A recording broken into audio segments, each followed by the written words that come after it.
어제 우리가 하나님의 음성이 들려질 때 그 음성이 하나님의 음성인지 아니면 나에게 들려지거나 사단에게서 들려지는 음성인지를 구분해야 된다라고 말씀을 드렸어요.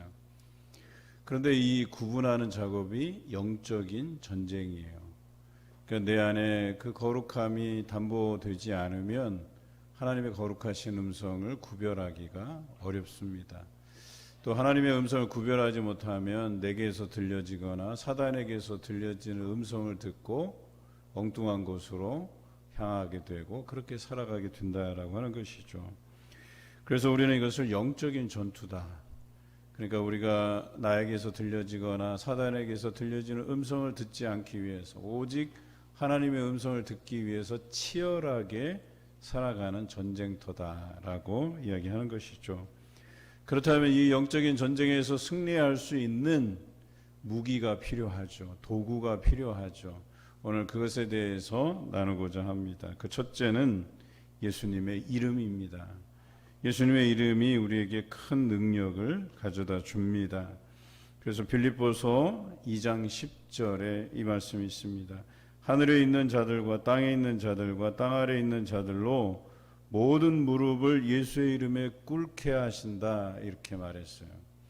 예수 그리스도의 이름 앞에 모든 것이 굴복된다 이런 뜻이죠. 예수님의 이름에 권세가 있다 이런 표현입니다.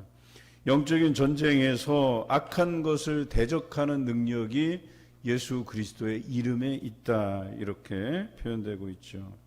예수님께서 70인 제자를 파송하고 나서 이 제자들이 흩어져서 말씀을 전하고 다시 예수께로 돌아와서 그들이 고백한 것이 무엇입니까?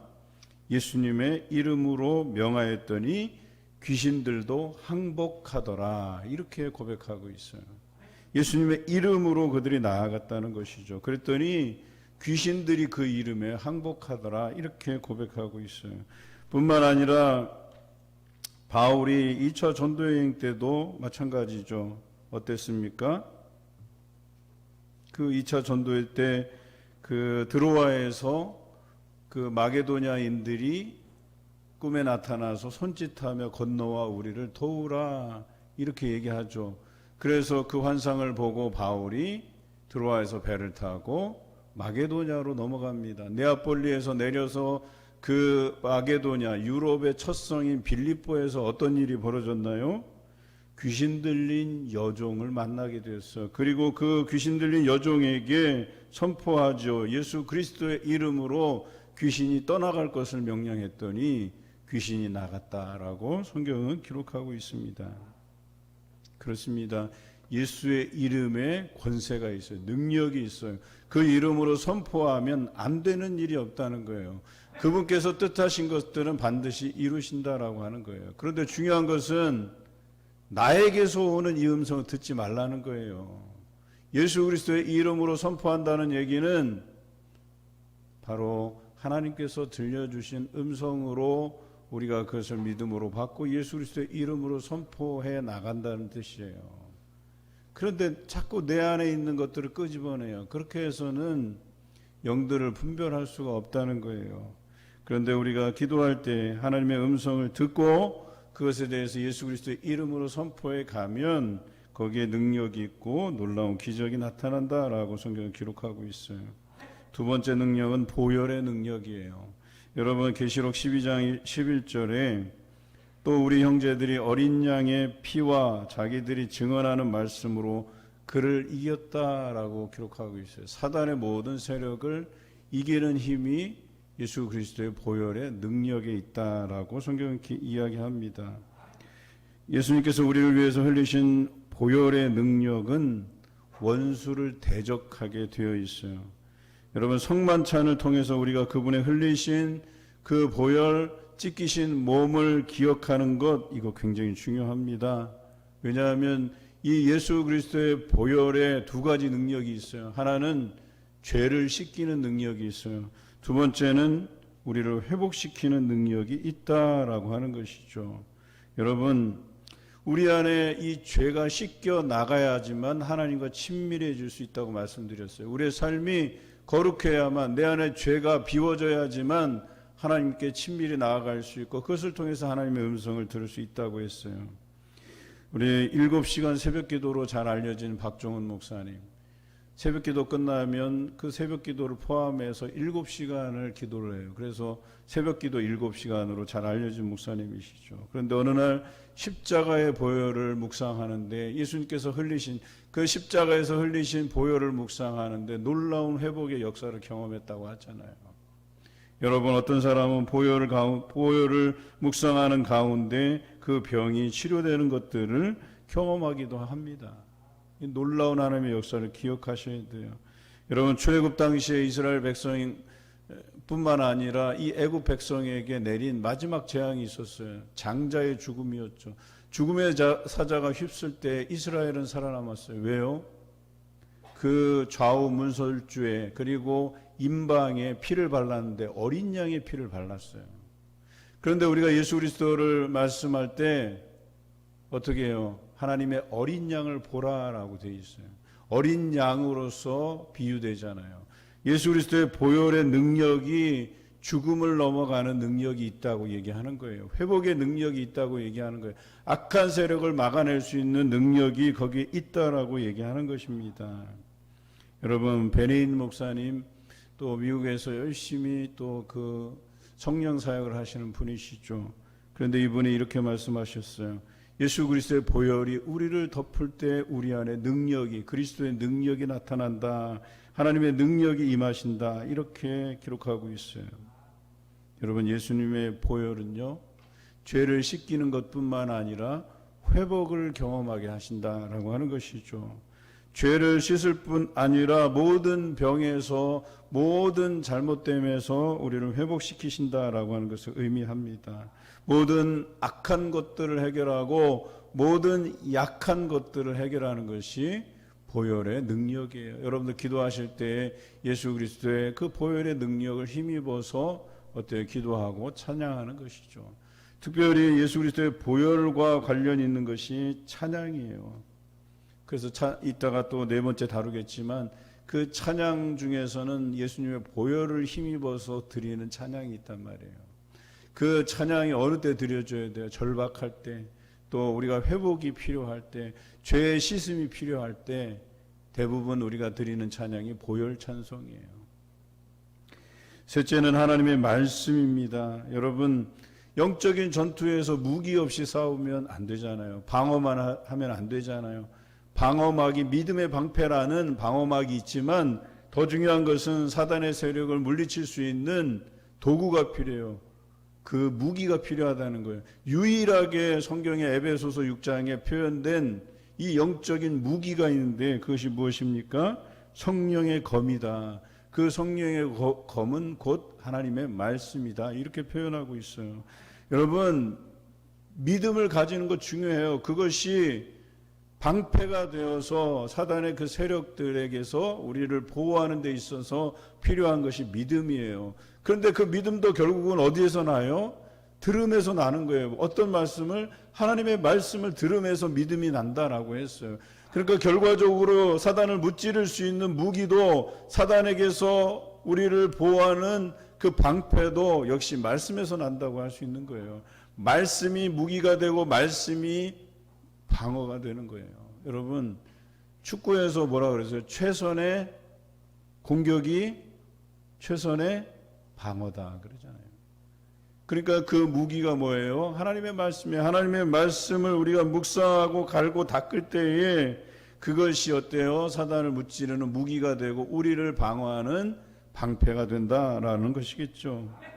하나님의 말씀은 살아있고 활력이 있어 좌우의 날선 어떤 검보다도 예리하고 영과 홍과 관절과 골수를 찔러 쪼개기까지 한다라고 성경은 기록하고 있어요. 뿐만 아니라 마음과 생각과 뜻을 감찰한다, 판단한다 이렇게 돼 있어요.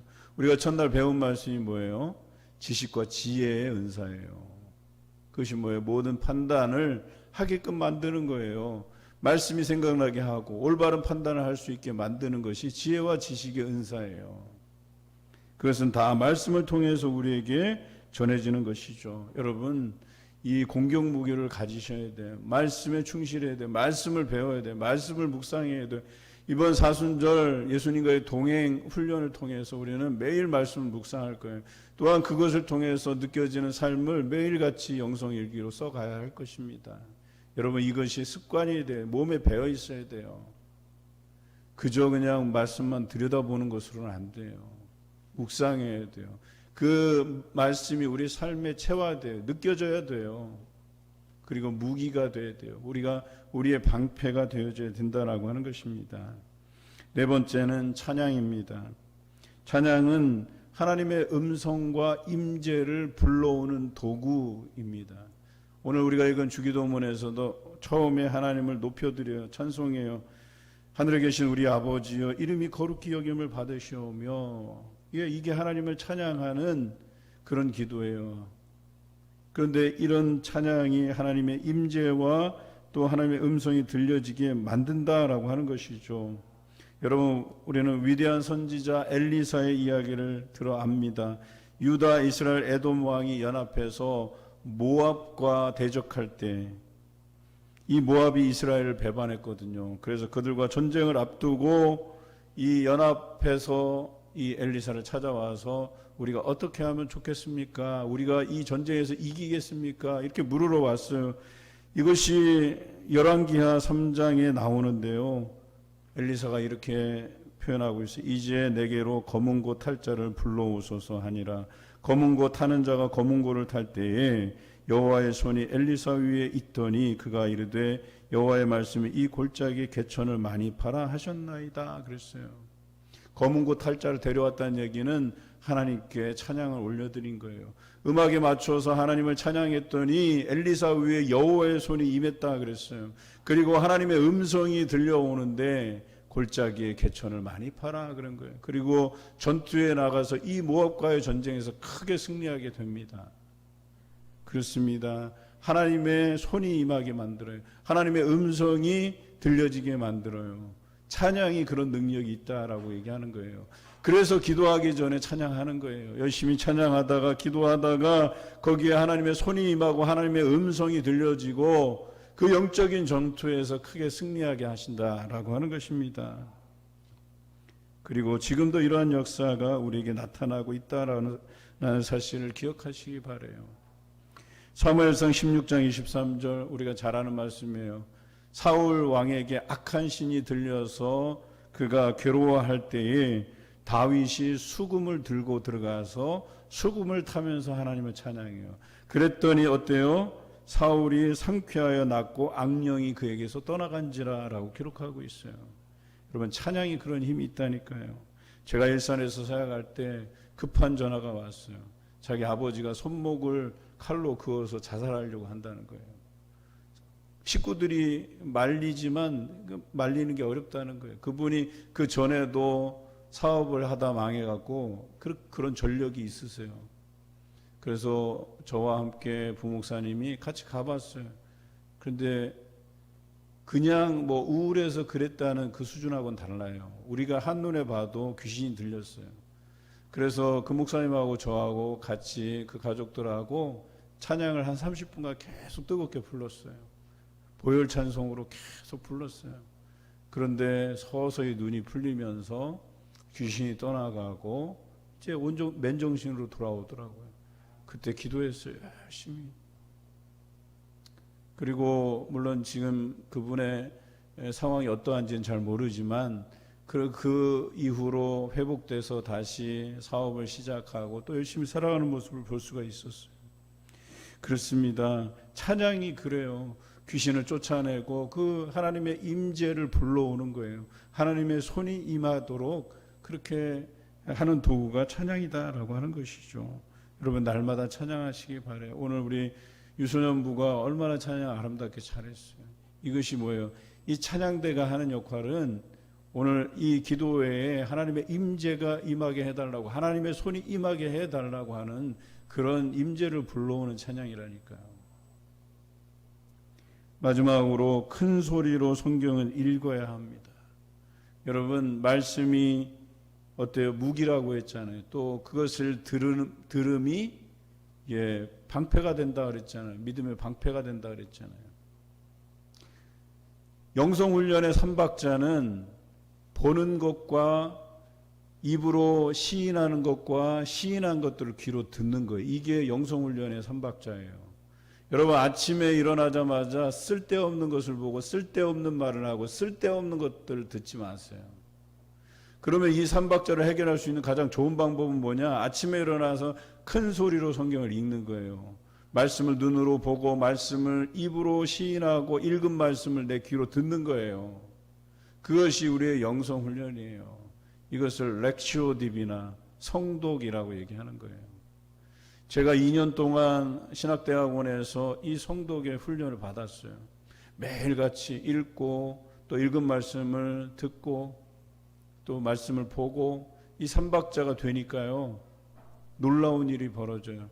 그때가 제가 수원에서 어느 교회에서 중등부 사역을 할 때였거든요. 그렇게 렉치오 디비나 훈련을 하면서 우리 교사들에게도 그 훈련을 시켰어요. 말씀을 미리 한 주간 읽고 그것을 묵상하도록 훈련을 시켰어요. 그리고 그것을 일지로 쓰게 만들었어요. 2년 만에 중등부가 배가 되는 역사가 있었어요. 54년의 역사 가운데 그 교회 한 부서가 100명을 넘긴 적이 한 번도 없어요. 그런데 2년 만에 그 부서가 놀랍게 배가 돼서 100명이 넘어가 버렸어요. 여러분, 큰 소리로 성경을 읽어야 돼요. 오늘 우리가 읽은 예수님께서 가르치신 이 기도에 이 5가지 도구들이 다 등장합니다. 예수님의 이름이, 보혈의 능력이, 하나님의 말씀이, 찬양이, 그리고 오늘 이 기도문이 말씀으로 우리에게 전해지고 이 말씀을 우리가 읽으면서 그 능력이 우리에게 임하실 줄로 믿습니다. 오늘 우리가 이 말씀을 기억하면서 날마다 여러분의 삶의 자리에서 이 주기도문을 읊고 하나님께 기도하는 것, 이것이 우리 삶의 능력이 되실 줄로 믿습니다.